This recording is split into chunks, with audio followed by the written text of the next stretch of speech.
Watching the NFC Championship on Fox. When you sit down at the drawing board to design a championship team, you must study all the angles, anticipate the variables, and assemble the right components. The Vikings have designed a soaring high-rise offense built with flexible steel, a fast-track, elegant structure reaching to the heavens, mixed with a well-grounded attack carried out with machine-like precision that can excite and inspire. The New York Giants are a football factory cemented in the tradition of yesteryear, a foundation based on a steel-fisted defense rising up from blocks of granite, and an offense rooted with a sturdy ground game. Both teams have drafted their blueprints for success, for the winner, Super Bowl 35 awaits.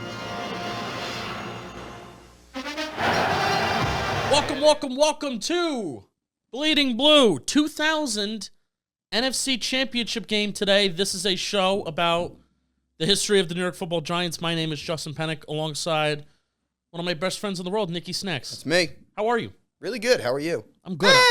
Hey, are you good? You lying? Always. I'm always bad. I'm miserable. I'm an angry fuck. Always lying. Today, 2000 NFC Championship game. First episode of this offseason. That's exactly what we're talking about. You saw the intro. You did.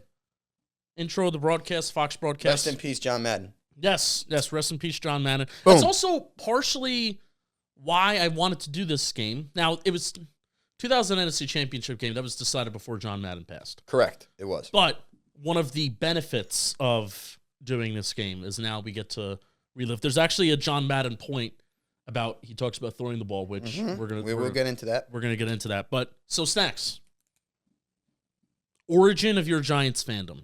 Origin. It starts at this game. Essentially, yeah. This season. Tell me about it. So, well, when I came out the womb, I was blue. Sure. Except my hair. That was red. Mm-hmm. That hadn't changed. I didn't really have hair when I came out. It was black. When I came out of my mother. No. Funny story. Real quick. Side note. I did have like red hair when I came out. Mm-hmm. And the doctor brought the baby, which was me, to my mom. And my mom goes, "That's not my son." Your father thought it was the mailman? Well, not even that. My mom didn't think it was her son because I had like shade. Maybe they were lying to me. I have no idea. Whatever, because that doesn't seem right that a baby had like hair on him. But whatever. I actually think that's like a physical impossibility. But whatever. She said, "No, that's not my son." Anyway, but yeah. So 2000 is really where my fandom took off, and I remember this season extensively, and I was 7 years old. Yeah. And I went to the NFC Championship game in 2000, the one we were about to talk to. Was that your first game? No, I went to another game during the year. I think it was the Cowboy game I went to. Mm-hmm.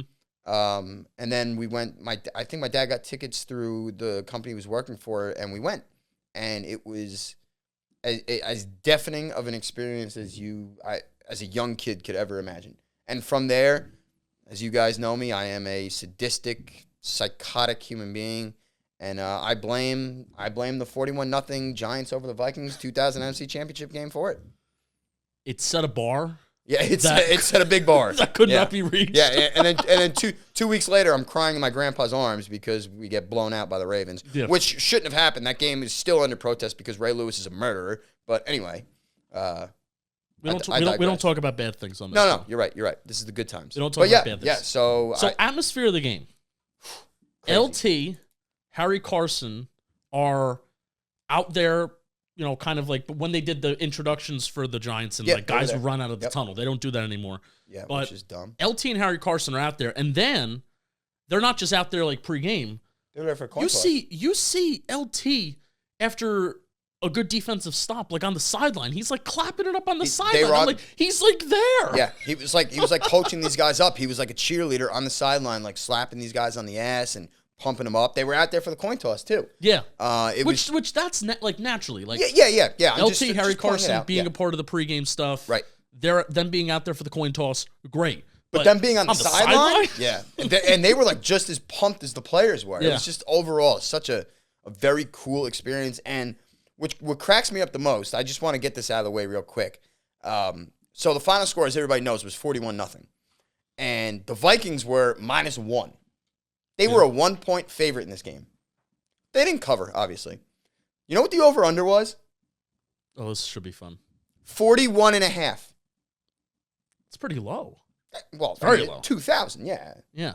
You No, know, but even for the Vikings, like the Vikings offense, but the Giants weren't known as a powerhouse offense. No, but you should automatically think that going into a game that those Vikings teams will put up 27 points, 24 points. Yes, but the funny thing that I got from it was that it's 41.5, and the Giants scored 41 on their own, and they shut the Vikings out. Right. So if you had an over ticket, you felt like such a loser. What was? You are a loser. It was 41.5. 41.5. Yeah, it was 41. So it's under by half a point, and I don't think there was a touchdown or a score in the fourth quarter. No, and is that so?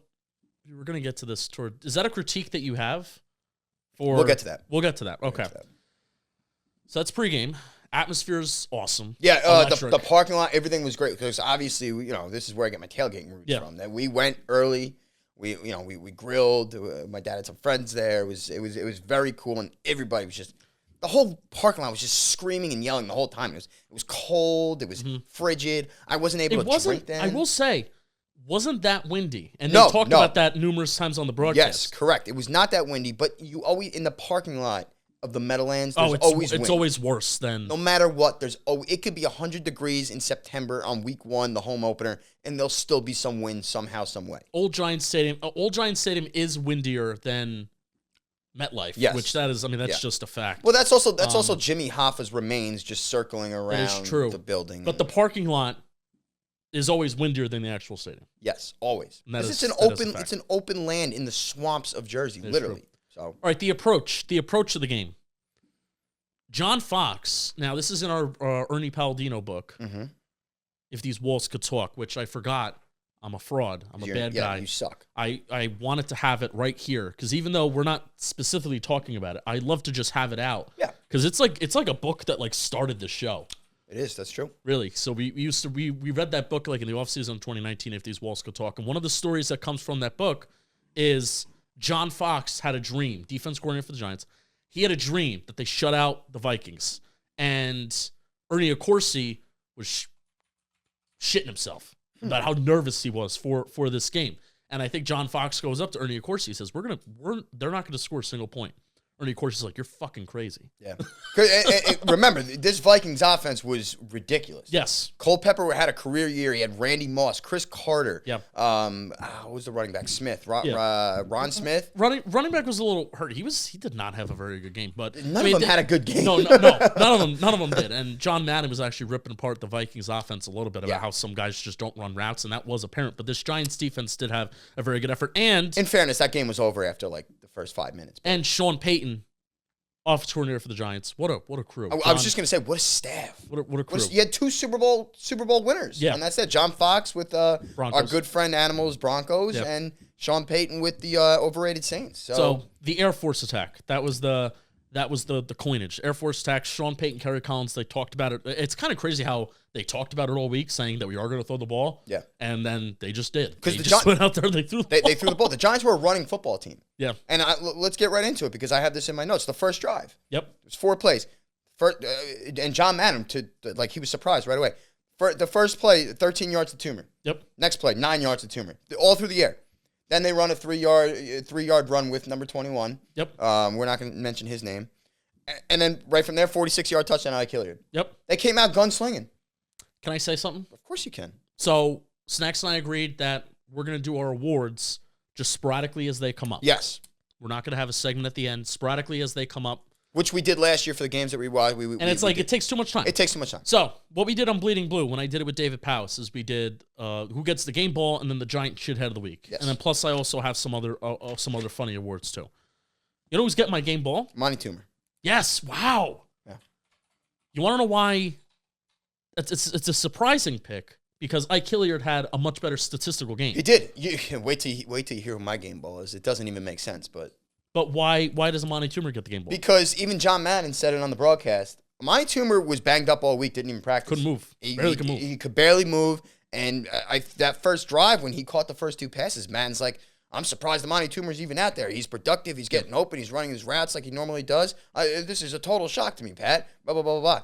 And he was a mainstay, and he was the glue. Yeah, most of the production came in the first half, where I hate to be doing this, but because Victor Cruz's 2011 NFC Championship game is on another level. Right, it is. But and Plaxico Burress. And Plaxico Burress 2007 as well. But most of the production for Cruz and Toomer were in the first half. Well, that's pretty much with everybody. Yeah. But most of the production that they had were in the first half. And the plays that Toomer made, like Hilliard had 2 scores this game, but and over 100 yards. But the plays that Toomer made to move the chains and to get them in plus territory, to put points on the board, that's what I thought was important, especially considering that the dude could barely move. Have you ever seen a game, and this is just with all wide receivers in general, have you ever seen a game where guys have been this wide open, just running out routes? No, it's crazy. It's funny in rewatching it, and I rewatched it twice. Wide open.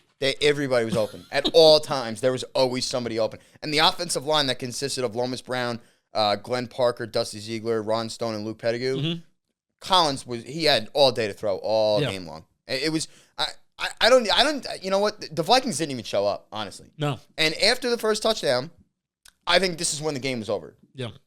The ensuing kickoff, the Giants kick off to the Vikings, and the guy boots the ball. They go down, and boots the ball, and there's a scrum, and you could see it. I don't know if we're gonna put it up. I am putting it up on the screen right now. It is a 20. It's hysterical. It's a 21-second brawl. Yeah. From when he drops the kick and from when I guess the first guy gets there, a 21-second brawl of guys just diving on top and throwing punches. Right. It's crazy. This was an intense game just in general, too. Oh, I was surprised from the moment. Like, guys weren't really... It wasn't no fights, but they were really chippy from the start from two teams that I'm sure didn't really have much. I was going to say there's not much history there. No, Giants, Vikings. Yeah, I mean, there's not much history outside there. of the history of Eli Manning throwing 7 interceptions. Oh, relax. You tell me not to be. We don't think about the negatives, and you pull out that bullshit. That scars me. Yeah, fucking idiot. Excuse my language. So there was a 21 Get the fuck counter up, and then one play later. Well, listen. So just real quick. I want when the referee emphatically goes Giants ball, and I truly believe, and it's a coin flip between Dixon's opening kick return in the divisional round against Philly the week before, or when he goes like this and it's Giants ball. I think that's the loudest Giants stadium ever was. I remember it distinctly because I'm young and everybody's standing and I couldn't really see. Yeah. So it's like, were you a stand on top of the chair kid when everybody else was standing? Of course I was. I was a stand on top of the chair kid. And it's funny because my dad goes, get on the chair, on the chair, because I couldn't see and he didn't want to pick me up because he's a lazy fuck. But counter it. And when he went like this, the place, everybody's like hugging and jumping on each other. And the next play, a pass from Kerry Collins to my MVP of the game. He's getting your game ball? Greg Camella. Game ball. Yep, Greg Camella. I have a soft spot for Greg Camella. Tell me why. My mother's name is Carmela. Carmela. His name is Camella. And he had, to this day, I don't think Greg Camella has ever slept a day in his life. No? You look at him, he's got bags down to his fucking cheeks. We just took a picture for Twitter and pull up a picture of Greg Camella. I'll pull up a picture of Greg Camella. He's got bags. Do I look like him? No. All right. You look like shit. So you good looking man? Not really. He's just like an average. He looks like a. Actually, you know what? No, I shouldn't say that. I'm like trying to picture his face right now, and I'm gonna open up a can of worms. I'm not gonna do it. That was his first career touchdown. Yes, it was. And they tried. And you know what's funny? Later in the game, we're not even gonna get to it. We're not gonna talk about it. They tried the same route. Yeah, pattern. It was a wheel route. The wheel route. The same thing. He's a fullback, number 34, Greg Camella. Running a wheel route. And they tried the same thing, and it was there, but it was a little overthrown, and he couldn't hold on to it.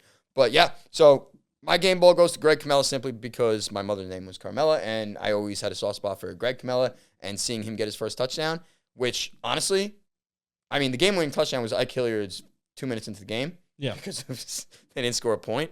But I think that touchdown deflated the Vikings, and it was game over. That was it. Game over. It's a fullback who contorts his body. It was a great catch. Yeah. Great catch. For a guy that has never scored a touchdown in his NFL career. And hell of an athletic player. You would think, based off of this game, because he was targeted a few times in this game. He was.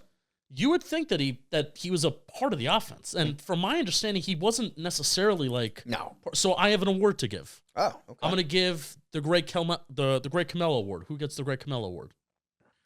What, somebody that does nothing and then does something? No, Kyle Juszczyk. Yeah. That's who gets the Great Camelo Award. Because Okay. that's really that's what he looked it. like. You know, Juszczyk's like involved in the 49ers. He is. He's like a staple of the offense. This game, Greg Camelo looked like Kyle Juszczyk. Kyle Juszczyk, Yeah. except 20 years before. 20 years before, yeah. So Greg Camelo laid the groundwork for Kyle Juszczyk. Yeah. There you go. Love you, Greg. I mean, Can we interview Greg? That's a stretch as a Giants Oh, history yeah. show because you could say that guy from Tampa Bay, whoever that fullback was from Mike Tampa Bay. Allstott? Yeah, He could was say- more of a running back, though. He was always... All right, so then I feel better about that take. Then. Yes, it's a good team. Even though it was one game and It's a good team. we're gonna act like that was his entire career. Oh, no, I mean, Greg Camelo, I don't know why Greg Camelo's not in the Ring of Honor. That's a hot take. We should make a push for that. I'm How long going was he to. a Giant? A couple years. We'll make a push for that. Whatever. You know, he deserves it. You know he's a good-looking man? Because I asked you if Greg Camelo's a good-looking man. Let me guess. Go ahead, guess. Another fullback. Henry Hanaski. No, I mean, no, he's not really a good-looking man. His wife is. Jim Finn. Well, not a man, but she's a woman. Jim Finn. Jim Finn. Good-looking man. Hey, interesting story. Yeah. Oh, I probably shouldn't say this on the camera. I don't think she watches, though. My old high school gym teacher went to Yeah, prom don't with- think she watches. Yeah, went to prom with Jim Finn. Really? Yes. Bergen Catholic. Fun. Fuck Jim Finn. Vikings offense doesn't step onto the field till the game's 14-0. Crazy. Crazy, isn't it? And you know what's funny? When they do step on, they were driving. The first play, they run a play to Moss, and there's a tripping call on Seahorn, 15 extra yards. Yep. They're already in Giants territory. Yep. Then there's an illegal shift, and then blah, blah, blah, blah, blah, blah, blah, blah, blah, blah, blah. They eventually A false pinned the start. Giants down at the 2. They do. Like it fucking mattered. And what's really great about this Air Force attack that Sean Payton and Kerry Collins had, and they talked about it with the broadcast and Madden. They literally told everybody, we're going to throw the ball. They're down at the 2-yard line. First play, 15 to 20-yard completion to Amani Toomer. Runs a little double move on the sideline, and again, wide open. Yep. Wide Yeah, open. it's Stuck with it. It's crazy, too. But then they got into a 3rd and 13. Yeah. And the things could have, the Vikings could have picked up some momentum here. Then on 3rd and 13, he throws a 15-yard out to Ike Hilliard. And then then they just go down. So, And these cornerbacks, they weren't playing press. no, They, where the guys are running double moves and then boom, separation, the guy trips, whatever, and then Right. that's the completion. these guys were just. On the Toomer play, first play of that drive, the cornerback was playing 10 yards off the ball. Yeah, you know And I what? don't understand how they get so wide open. You would think after the first drive where they literally just did whatever they want, maybe you switch it up and play some press coverage. No, but I mean, no. I like the approach of playing off if a team's going to throw the ball downfield, but then, because I mean, Ike Hilliard, the first touchdown of the game, it was a seam route. Yes. And cornerback was playing outside, so then Hilliard just went inside. So I don't mind playing off if the team's going to throw deep, but just to still get beat like that, I mean, that's bad. That's bad corner play. Yeah, no, it's not good. Well, the Vikings were not known for their defense. They had a good defensive line, but I'm not. Their secondary wasn't great, and but on this possession where we got pinned down, Kerry Collins threw an interception, This is true. and we have a shithead. Do we share the same giant shithead? We do, because there's only one shithead of this game. And who is it? Ron Dane, the piece of fucking shit from Wisconsin. He looks like such a He doofus. disgraced the number 27. Thank God Jacobs brought it back to life. He looked like such a doofus this game. Okay, so let's bring up the point about Madden. Yeah. He was like, Ron Dane can't run the ball. He especially was saying how Ron Dane can't run the ball, especially outside the tackles. Yes. But Madden was making like probably something that I would do as a broadcaster would just make like subtle hits to a like professional subtle hits to a player that he stinks. John Madden did that about Ron Dane. Yeah, without flat out saying he sucks. That's what John Madden. He's like he's slow. He has to run into tackles. So Ron Dane, I think the ball is tipped by a defensive lineman on the interception, but still, Look at Ron this. Dane. Look how stupid he looks. Ron Dane had an opportunity to still catch the ball. The ball goes right through his hands, and it bounces off his face mask, and he just looks like a doofus. And also, really the main reason why he gets the shithead is he had a clear opportunity to score a touchdown. He has a false start as a running back on the goal line where he could have scored a touchdown God, what in a an NFC disaster Championship game. Ron Dane was. Holy shit! So he gets our he gets our shithead of this game. But yeah, so the Vikings have the ball and they're driving again. Like, well, can I make another Madden? We're talking about Madden. Oh yes. You didn't bring up the run pass. Yeah, so this is at around the point in the game where he makes the Bill Walsh would establish the pass to open up the running game in the second half. Gee, I've heard that before. And I mean, every team is different. One of the things that I've learned about like just football in general this year is every team is different. You know, not every team is going to be Josh Allen and the Kansas City Chiefs who are going to be passing the ball 66% of the time. Well, Patrick Mahomes is on the Chiefs, but yeah, I get it. What did you say? Well, Patrick Mahomes is on the Chiefs. What did I say? Josh Allen. Oh, yes, that's that's why I said every team is different. I know, I'm busting your So chops. that's, Daniel Jones is not those guys, and No, he largely sucks. 75%, 85% of the NFL isn't Aaron Rodgers, Tom Brady, Josh Allen, Patrick Mahomes. Correct. Joe Burrow. Add him to the mix. Love him. But really, I still do believe that explosive plays and setting up an efficient early game passing, especially it's just getting a lead. Getting a lead in the NFL is just such an important thing. Now, it didn't necessarily open up the running game this game because the Giants, they didn't need to. Right. So I love how John Madden had that point. Yeah. Bill Walsh would establish the passer. Now, I'm not saying, I very much do believe that John Madden has said thousands and thousands of times that he loves running the ball and that he believes in running the ball. This isn't me saying that. Yeah. But no, I just loved how forward-thinking that was in the year 2000 about how getting an early lead, getting those explosive plays on the table, and then boom, you get less guys in the box. That's the main thing about in the NFL. We're running the ball. It's about just matchups because you have very few teams have those quarterbacks, but also very few teams have the offensive lines that if there's 8+ guys in the box, that they can still just run the ball. Right. That's also a very tough task, and the Giants know that. Even if there's 6 guys in the fucking box, they can't run the ball. Well, if there's one guy in the box, they can't. But yeah, and Madden points out, he goes, he loved what Sean Payton was doing, even though the play resulted in an interception. He said, when Tiki's in there, the defense is going to key in on the pass. Yeah. When Dane's in there, they know it's a run. Yeah. So what they try to do is switch it up, and they run a little out screen to Ron Dane. And Madden says that. He goes, I like the forward thinking of Sean Payton, offensive coordinator, and I agree. Even though those plays resulted in like 2 yards. Correct. Yes. But at least it's keeping the defense on their toes. It does. Keeps the defense on their toes. So yeah. So after that, the Vikings, they get the ball and they're driving again. And Dante Culpepper. I have a question to ask you though. Sure. So we're at a point in the game where 14-0. no points really, not a lot of points scored in the second quarter. Yeah, not much. 10. Yeah. 10. Yeah. We're at a point in the game where not a lot of movement on the Giants offense. So before we talk about the defense and some standouts, we have to say so. Yeah. Who, in your opinion, who in your mind gets more credit for their performance and for the win of this game? Giants offense or Giants defense for holding them to 0 points? Okay, so this is a great question. I'm going to go with the offense because I think the offense took all the air out of the Vikings. I genuinely think they quit. Yep. I genuinely think they quit. I think the defense 14-0, you don't get the ball till then? I truly think that the defense was put in the most unbelievable position you could ask for it, especially in an NFC Championship game, thanks to the offense. And yes, the special teams turnover, but it's 14-0 in 2 minutes. But it's also the special teams did help, but it's also the offense. I mean, how many times have we seen as just the Giants today? Them get a turnover, something good that happens, and then they're in the red zone, and then but it winds up in a field goal. Oh, okay, yeah. They scored touchdowns. They went for the jug with that Greg Camella play. They went for the jugular. Yes, they did, and that's what I love. So you take control of the game. Don't just play to playing to win versus playing to not lose. Yes, right? And you know what? I'm just going to say this because it really is a good point. Like getting Greg Camella involved and switching up Tiki and Ron Dane in passing and running situations. Yeah. Game ball honoree goes through Sean Payton. What a game plan.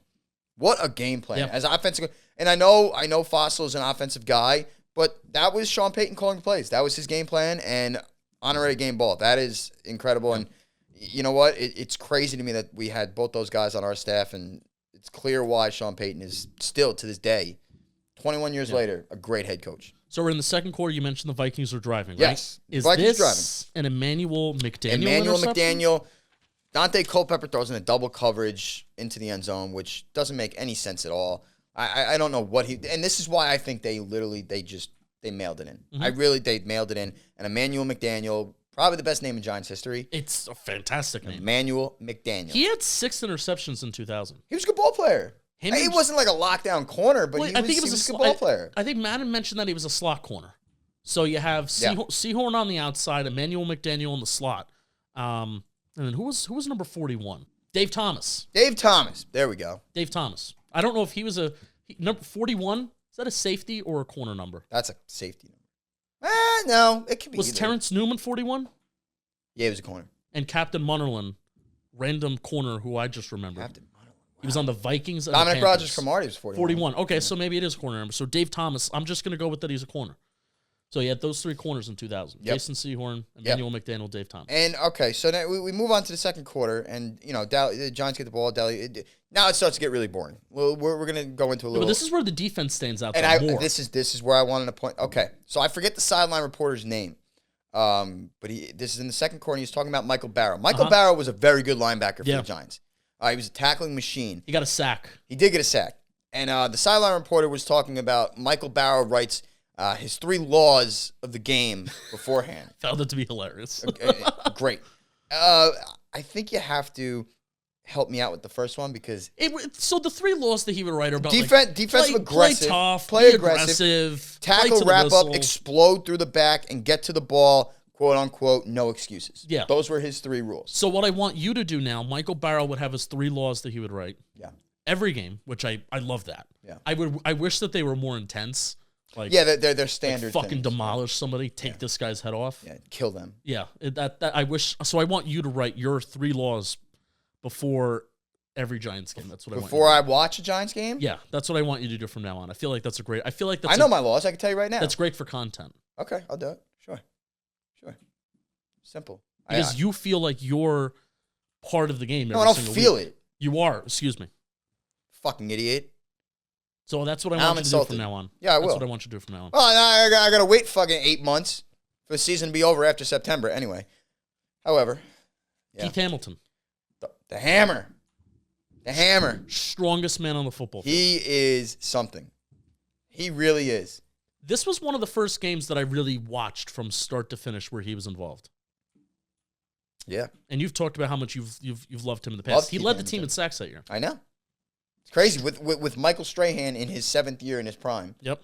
And he led the team, which is crazy. 2000 was Michael Strahan's 7th year. He played for 7 He was more. drafted in 93, right? Yep. Yeah. That's crazy. Can you imagine being... I'm gonna mention somebody else's name, and he... all right. Do it. How about this? I have another award. Uh-oh. Name me a Stevie Wonder song. The Very Superstitious Award. Okay, there you go. Very Superstitious Award. Who gets it? Superstitious. On the Giants? Think of the artist of the song Stevie Wonder. Stevie Wonder's blind. It's true. Who gets the award? I'm missing something here. Cedric Jones. Wow, okay. Do you remember how we talked about him last year? We did, yep. He's legally blind in one eye. Yeah, that's right. Holy shit, I completely slipped my mind. He Yeah, had a you're sack right. in this game. He had a sack, and he was a productive ball player. Well, here's the thing. There was his first 2 or 3-ish years, he was drafted in the top 10 of the NFL draft. Then he didn't play for a couple years or just barely got involved. And then he had 2-ish productive seasons. And I think 2000 was it. He was done. Yeah, I don't know if there was anything after He was legally blind in one eye. And I think we did talk. That's crazy. I think it was his right eye he was legally blind in. So he had to line up on the right side of the defense. So he could see out of his left eye. Yeah, he couldn't. And then do you remember how Michael Strahan, I think he was 3-ish. I think it was 1996. Cedric Jones was out of Oklahoma. And then Michael Strahan had to switch to the other side, and he did not like that. Yeah. Because this dude was legally blind in one eye, and he played football for the Giants. It's crazy. And he is considered the biggest bust in history. How can you be a bust when you got one eye that's blind? You can only see out of one eye. Well, that's a poor guy. Or maybe it's bad drafting. Yeah. Let's also talk about all these Giants scouts that are coming out and making these Twitter accounts. Probably some of you bums that have called out the Giants today. You probably were part of the decision to draft Cedric Jones, who was legally blind in one eye. Get off. Yeah, Steven Get Barbosa. Off. I by the way, that's real quick. I don't believe any of those people. Steve, I do. He's real. Yes. The other ones, no. I don't. Chris Pettit's burner account, Mustang Lover. He quote tweeted me when I had my. Do we really think that's Chris Pettit? No, it's not. Thank you. No, it's not.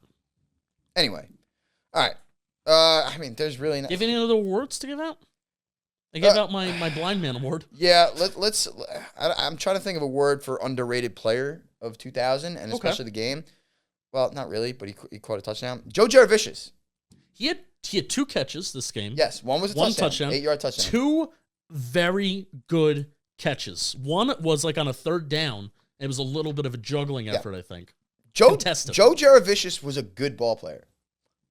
Yeah, he was behind. He was the 3rd option to Ike Hilliard, who, you know what? Was it Dixon or Jaravicious? I think Dixon was more of like the deep play guy because you saw in the beginning of the game, he threw an interception throwing to Dixon. Yeah. Dixon was a home run hitter. Yeah. He was kind of like the what they wanted Tim Carter to be in 2004 or so.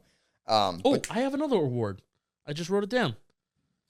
Why didn't you tell me that you're giving out more than 2 awards? Well, I would have thought of shit. When I texted you that we were I can't be creative on the spot. When I texted you that we were going to do awards, I was like, oh, then I thought of some. I think this was at like midnight. I wrote this down on like my bed on a Google Doc. I was watching Family Feud. Joe Jaravicious gets the 50 Cent award. Do you want to know why? I don't know. Why don't you tell me? He had a 50% catch rate as a Giant. There you go. Look at that. I like Joe Jaravicious. I did. There was also one press conference he talked to the media once, and I forget exactly what he said. And I was like, I really like this guy, and I always rooted for him. So I was really pumped that he caught that touchdown. I wanted to mention that. But you know what? I also want to talk. We never really talked about Ike Hilliard. He had a good game. He had a great game. Very good game. But he had a very good Giants career. Underrated career. Talk about it. I want to. Number 8, he's I'm trying to think of like a modern day comparison or like, relatively recent. He doesn't get any love. Does Ike Hilliard get love ever? Is he ever posted like on the Giants? It's Toomer, obviously, because Toomer's, arguably the best receiver in Giants history.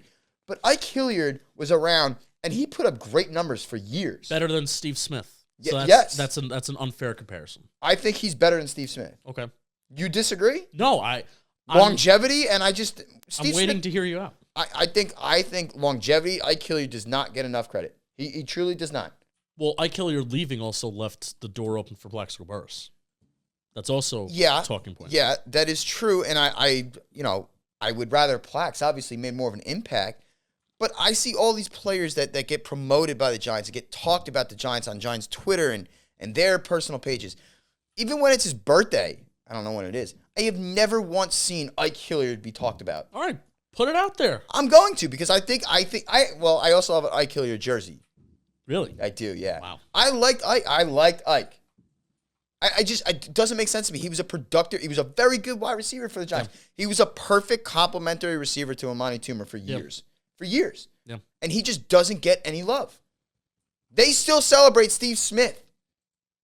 They do. That motherfucker went to the Eagles. He went to the Eagles. He went to the Bucks. He went to the Bucks. The Bucks and the Eagles. Which is worse? Eagles. And yes, I get it. Steve Smith was extremely integral in the Super Bowl win, in the greatest Super Bowl ever. But Ike Hilliard was around for a long time, put up very good numbers. He just not get enough credit. And I'm gonna start talking about this more. You know what? I'm gonna make an Ike Hilliard highlight video. That's what I was thinking. Yeah. Like, put it out there. I'm gonna start talking more about Ike Hilliard. Do it. All right. So I have some other just clip notes. That's my underrated Giants Twitter's piece of shit for not talking about Ike Hilliard more. Award goes to Ike Hilliard. Good. I want to have some cliff notes, and then I want to ask you one question, then we're wrapping up. Beautiful. Oh, by the way, Brad Deliuso, greatest Italian kicker of all time. Michael Strahan, impeccable time. I've never seen somebody, even Michael Barrow had a few of these snaps too, where they were timing the snap count perfectly. Mm-hmm. All game. They were on him. Yeah. All game. So that's something about Michael Strahan, just to see his quickness and to see Strahan, again, there weren't really a lot of games. I've watched a decent amount of 80s and early 90s games with Sims and Taylor, Carson, and stuff like that. But to see Michael Strahan work in his prime, phenomenal, was absolutely awesome. Yeah, it was a work of art. Jesse Armstead too. Jesse Armstead, yeah. Just phenomenal tackler. And to see how difficult it was from in that 4-3 system, because being an outside linebacker in a 3-4 system, you're an edge rusher. Mm-hmm. It's a lot easier to have the production, whether it's the sacks, the tackles for loss. But to see the production that he had from the outside linebacker spot in that 4-3, whether it was getting after the quarterback, whether it was just making tackles out there. John Madden talked about it all broadcast about his ability to make tackles out in space. And Yeah, you saw it. John was very and we love Jesse Armstead because why? Besides him being a great player. He owns a car dealership. Well, besides that too. Why? Wasn't he an 8th round pick? This is true. when they had 8 rounds. What I thought of when Michael Barrow makes his 3 laws, I thought of Jesse Armstead's list, and he crosses off a name every single time a player retires or leaves the NFL that was drafted in front of him. He would cross out a name. It's crazy. Now this is gonna be a stupid question. Is he in the Ring of Honor? Yes, he is. Right? Yeah, he has to be. He has to be. He has to be. I figured. I don't remember like.